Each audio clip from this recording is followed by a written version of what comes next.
Good afternoon and welcome into this edition of the Bill Self News Conference Show. I'm Matt Gasper. Well, it's pretty simple now. If Kansas beats Baylor on Saturday, the Jayhawks will clinch at least a tie of its 9th consecutive Big 12 championship.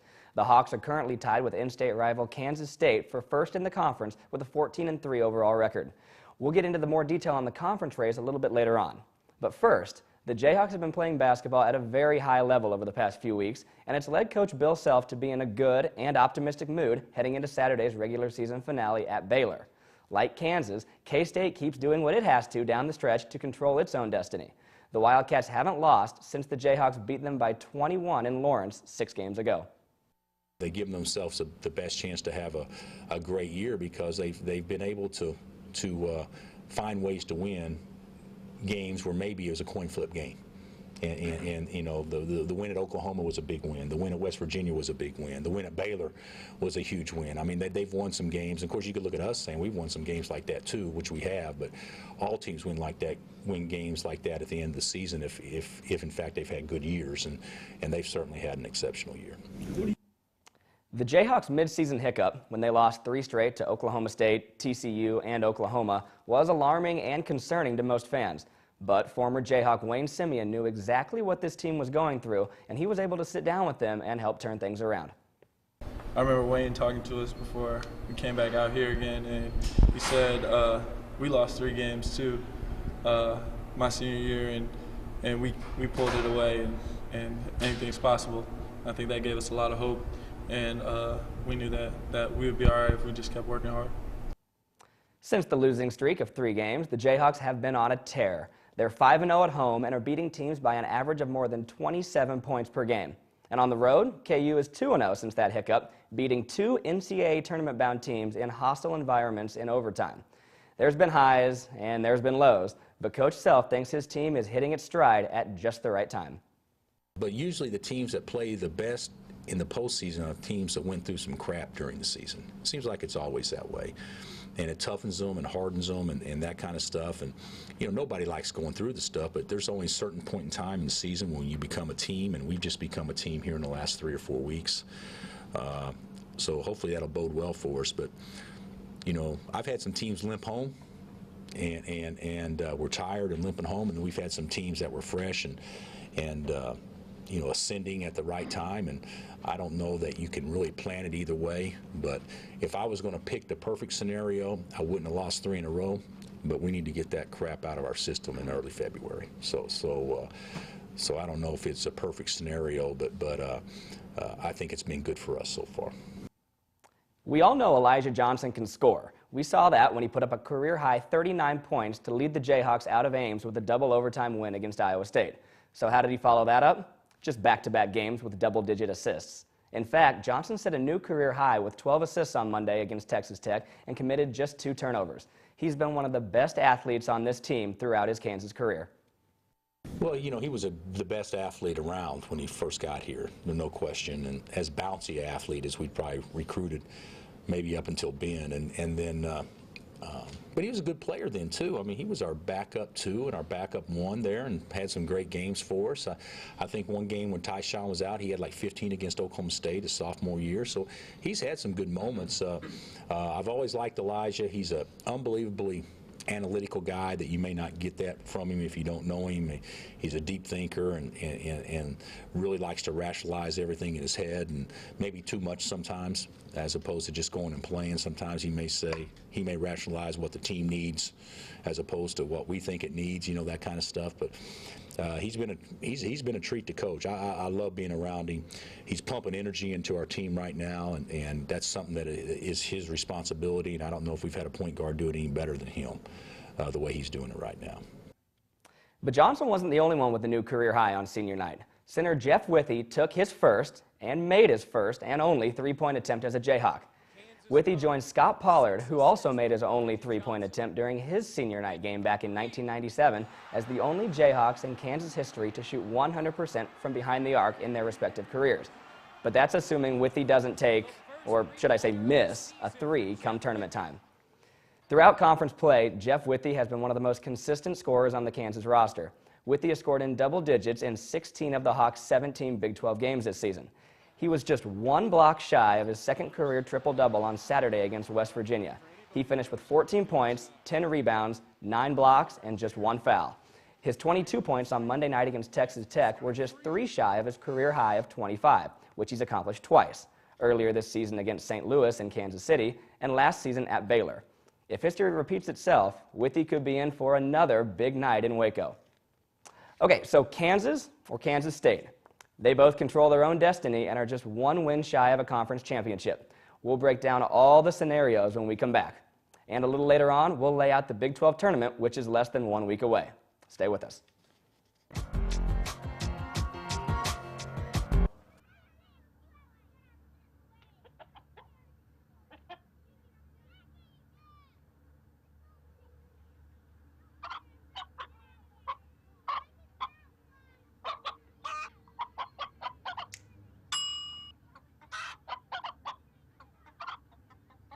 Separate raw meats from other foods by using different cutting boards. 3,000 Americans will die from food poisoning this year. Keep your family safer. Check your steps at foodsafety.gov.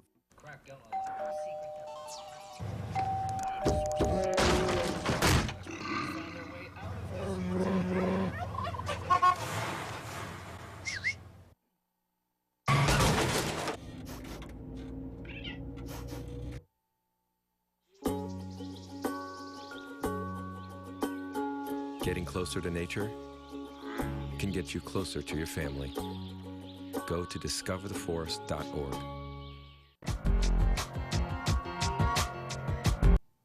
Welcome back. Well, it's now just a 2-team race for first place in the Big 12. By the time the Jayhawks tip off on Saturday against the Baylor Bears, they'll know exactly what they need to do to win the league. Kansas State plays at Oklahoma State at 12:30, and Kansas doesn't play at Baylor until 5. If the Wildcats lose, a Kansas win would win the Big 12 outright for the Jayhawks. If the Wildcats win, however, Kansas would have to win in order to secure a tie for first. Otherwise, the Wildcats would win the Big 12 championship outright for the first time in school history. If Oklahoma State had not lost to Iowa State last night, a Cowboys win and a Jayhawks loss could have meant a 3-way tie for first, which has also never happened before. But because of the loss, all that's null and void. The biggest thing for Kansas? Win Saturday, and it's 9 straight. If we win Saturday, this will be as cool as any that we've won. A lot of people thought it was Kansas and everybody else for the league race, and those people that thought that really didn't get it, at least from our perspective, because our league is good, and it's good. It just didn't have a great preseason, but teams have played better when they've gotten in the league, and I think for us to go through a tough stretch like we did, I think it'll probably be as gratifying as any one that we've ever had. But we still got a lot of work to do to get there. But I'm pretty excited about Saturday. The Baylor Bears' NCAA tournament chances have been steadily declining for the past 3 weeks. Having lost 5 of the last 6, including a heartbreaker to Kansas State on Saturday, the Bears are now in desperation mode and know that a win on senior night against Kansas, along with 1 or 2 more wins in the Big 12 tournament, are the only way possible to get themselves back into the field of 68. I think Baylor's still got a shot to get in. It goes back, I know they don't talk about the league's reputation, and I've studied it some here of late, and of course we want to get 6 teams in from our league without question, and I just don't want them to get in at our expense, but they probably need to, play well from this point forward, and they're playing at home, and this will be a great feather in their cap, and we know we'll get a great effort. It's one thing to say, hey, we need to do this, we need to do this, we need to do this, but when it gets down to the final deal, this has to happen. Usually focus is the best it's been all year, and I'm sure it will be for them. Last season, the Bears made an Elite 8 run before being upended by eventual national champion Kentucky. This season, they had the Big 12's leading scorer, Pierre Jackson, who averages more than 19 points per game. They also have a potential lottery pick in big man Isaiah Austin, not to mention a dangerous sharpshooter behind the arc in Brady Heslop. When it comes to talent, Baylor sizes up as well as any team in the conference. I think they're right there at the very top. I picked them to win the league, and I picked OSU second, and I think K-State third, if I remember right going back. But, Pierre Jackson is as talented as any guard in the country, period. I mean, kid gets 20 and 7 every night, and and Isaiah Austin's a lottery pick. So there's a lot of teams in America that don't have that. We can't do a show without highlighting star freshman Ben McLemore. On Saturday against West Virginia, the future NBA lottery pick's career-high 36 points broke the all-time single-game scoring record by a freshman at Kansas. That old record was held by former assistant coach and KU great Danny Manning, who scored 35 against Bill Self, who was playing at the time, and Oklahoma State back in 1985. McLemore says it makes no difference that K-State plays before KU on Saturday. Coach Self agrees and says he knows his team will come with a winner-take-all mentality.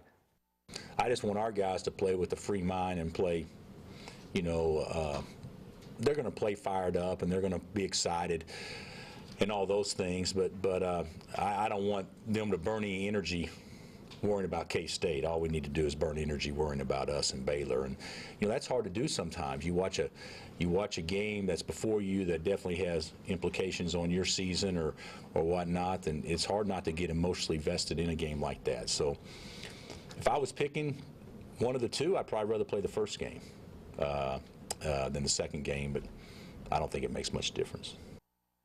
Seniors Kevin Young and Elijah Johnson are on the same page as Coach Self. They're not too concerned about the Kansas State outcome because they know a win in Waco means another ring for a conference championship. I don't think we would really think about that too much just because we got a game to play. And it doesn't really matter about their outcome, it just matters about what we do.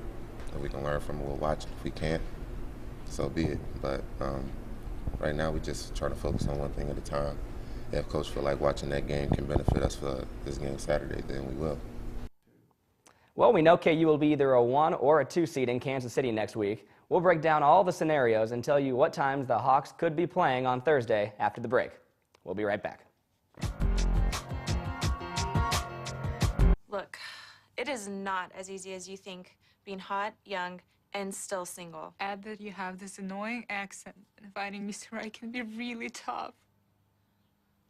We decided to pass a link around Facebook, trying to meet people in our area. Well, they just assumed that we were virus or spam. No one wanted to click it.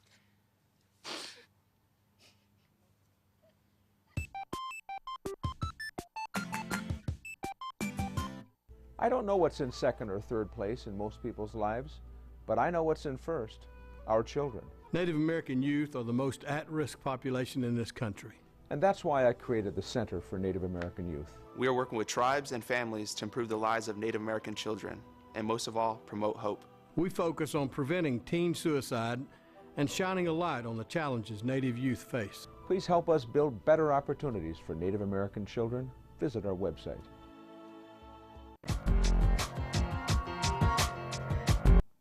Welcome back to the show. With the Big 12 tournament in Kansas City in less than 1 week, we still don't know too much about who will be seated where, who will play who, and who will play at what time. As of Thursday morning, only 3 of the 10 Big 12 teams are locked into a seed. TCU will be the 10 seed and Texas Tech will be the 9 seed, both playing in the first round on Wednesday night. Regardless of the outcome of Saturday's game between Kansas and Baylor, the Bears are secured with the 6th seed and a first-round bye. Everything else, still up in the air. If Kansas wins Saturday, regardless of what K-State does, the Jayhawks will be seeded number 1 since they beat the Wildcats twice during the regular season.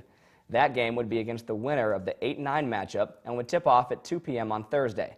If Kansas were to be the 2 seed, meaning KU lost and K-State won on Saturday, the Hawks would play the winner of the 7-10 game on Thursday at 6 p.m. We'll know the entire bracket by Saturday night, and we'll give you a complete rundown on the show next week. And with that, we conclude this final regular season edition of the Bill Self News Conference Show. We'll be back at a special time next Tuesday to get you ready for the Big 12 tournament in Kansas City. Once again, if the Jayhawks win, they will be Big 12 champions for the 9th consecutive year. Tip-off in Waco against Baylor is at 5 on ESPN. Be sure to join us again next week. Until then, thanks for watching. I'm Matt Gasper, and Rock Chalk Jayhawk.